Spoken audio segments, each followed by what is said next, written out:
Voltamos com o Enfoca, que hoje discute a crise econômica. Para isso, está aqui no estúdio a economista Rosalinda Pimentel. Alguém tem pergunta? Rosalinda, as bolsas de valores tiveram fortes quedas nos últimos tempos. Como explicar para o leigo a relação da queda com a crise? Na verdade, Mel, a bolsa, ela retrata um processo de expectativa do mercado. É extremamente sensível. Às vezes uma informação, às vezes um boato que corre, cria um movimento, uma instabilidade dentro da bolsa. E como eu comentei no início da nossa fala aqui, o que aconteceu? Essa crise, ela deriva de papéis, né? Da financiarização das economias. Então, mais do que nunca, a Bolsa de Valores é o retrato ou o espelho dessa crise. Daí a instabilidade, a insegurança e as quedas. E mais, se você olhar atrás, pega o ano passado, o ano de 2008, você vai ver que o crescimento da Bolsa era algo que não teria condição de ser sustentado a médio e longo prazo. Crescimentos de 3%, 4%, 5% ao dia, isso numa situação de estabilidade você não verifica. Então houve muitos ganhos. E, na verdade, na hora que estoura a crise, a primeira a se ressentir foi a primeira onde ganhava muito dinheiro.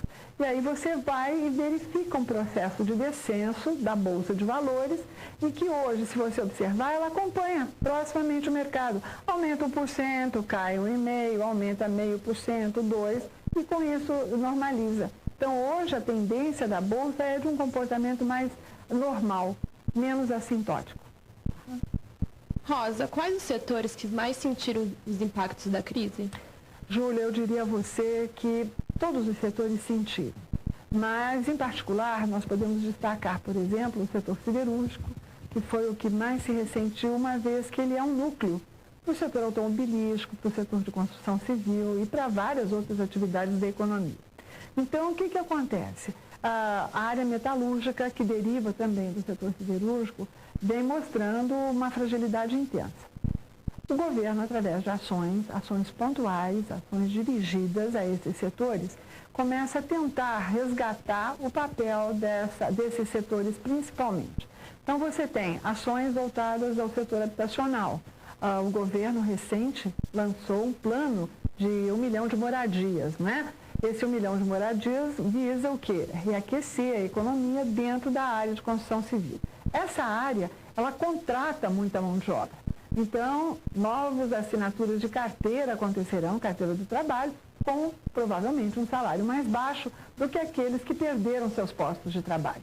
Os sindicatos, por sua vez, vêm negociando com as empresas de sorte a manter os empregados dentro do seu regime de trabalho, no sentido de construir bancos de hora, alternativas compensatórias, uma redução, às vezes, de 20% do salário, mas garantir o emprego. No setor agropecuário, você percebe também uma injeção de recursos, porque, naturalmente, como o setor agrícola, agropecuário e da agroindústria, na nossa região, principalmente o setor sucroalcooleiro, assumiram uma velocidade de investimento, achando que o crescimento do passado aconteceria no futuro. E, como os resultados não são imediatos, o setor também está se ressentindo profundamente da crise. Tá? Então, eu apontaria o setor siderúrgico, o setor de agronegócios e, basicamente, também o setor de construção civil. Repare que esses segmentos estão sendo focados com um olhar especial por parte do governo federal. Rosa, de que maneira as ações da economia norte-americana podem ser sentidas aqui no Brasil? E a sensibilidade é imediata, porque a hora que o presidente Barack Obama externaliza uma ação do governo norte-americano, voltando à Mel, você percebe imediatamente um reflexo dentro da Bolsa de Valores. Então, na verdade, o governo norte-americano já injetou mais de 1,5 trilhão de dólares. E basicamente dentro do setor bancário, à exceção da GM, né, que já vem há anos se arrastando a situação falimentar daquela multinacional, transnacional, e também na parte de seguro, securitária, no caso específico da IG. Então, se você perceber, o governo norte-americano está injetando recursos dentro da economia e o que acontece lá tem uma sonoridade em todos os demais mercados da Europa e, naturalmente, dentro do nosso. E a Bolsa responde instantaneamente a isso. Nós vamos ver mais uma pergunta da população. Pois não.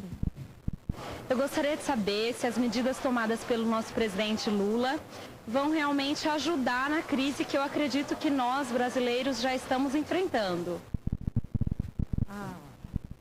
A aluna, não é? Ou a entrevistada, melhor dizendo, ela, na verdade, está coberta de razão. É uma grande indagação. As ações que vêm sendo tomadas pelas autoridades governamentais são suficientes, eu formularia a questão dessa forma, são suficientes para nos tirar desse imbróglio, dessa confusão da crise? Eu diria a você que nós estamos indo de uma forma positiva, o nosso resultado está sendo satisfatório. Agora, a crise é uma crise que você não equaciona no curto prazo. Realmente, esse processo de acomodação vai demandar o exercício de 2009. Agora, o governo está adotando, sem dúvida alguma, ações efetivas que vão trazer desdobramento. Uma delas, eu apontaria, é a redução da taxa de juros, feita pelo Banco Central. Vocês até podem me questionar a respeito, mas, Rosa, isso já não deveria ter sido feito? Sim, eles foram extremamente conservadores, poderiam ter feito essa redução antes, não é? Uma vez que essa crise já estava sinalizada, e tomaram a atitude depois. Então, ações nesse sentido que a administração vem tomando são ações corretas, mas que talvez pudessem ter uma agilidade maior, né? Para evitar uma consequência também amplificada. Alguém mais quer pergunta? Rosa, qual é o melhor investimento hoje em dia com essa crise e tudo? Carla, se eu tivesse dinheiro, sinceramente, eu compraria bastante ação. Por quê? Mas não compraria qualquer ação, compraria ações que têm liquidez. Exemplo, de uma Petrobras, de um Banco do Brasil, ações que a gente chama de blue chip, porque elas estão muito baratas, né? De uma Vale do Rio Doce, elas caíram bastante no mercado. Então, pessoas que dispõem de recursos e podem esperar, recomendo que compre ações. Pessoas que realmente têm um determinado volume de recursos e que não podem esperar até essa marola, entre aspas, passar, recomendo que apliquem em renda variável uma parte do dinheiro e outra parte coloquem em algo mais conservador, como a própria caderneta de poupança. Rosa, a estabilidade da moeda corre risco com a crise? Não acredito, viu, Marcos? Na verdade, o nosso país se estruturou de uma maneira sustentável. Essa sustentabilidade ela é manifestada em função de alguns resultados que a gente observa dentro da economia.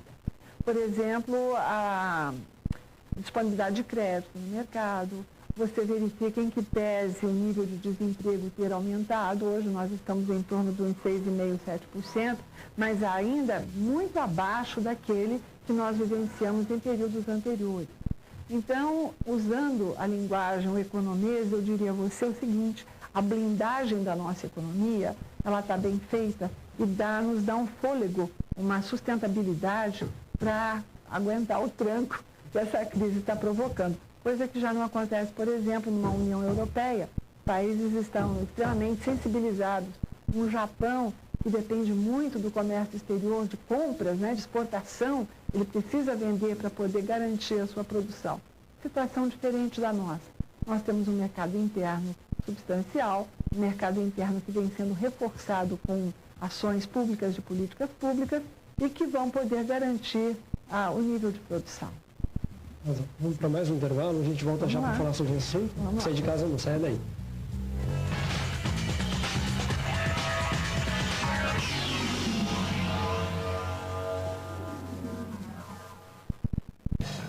Não deixe água parar.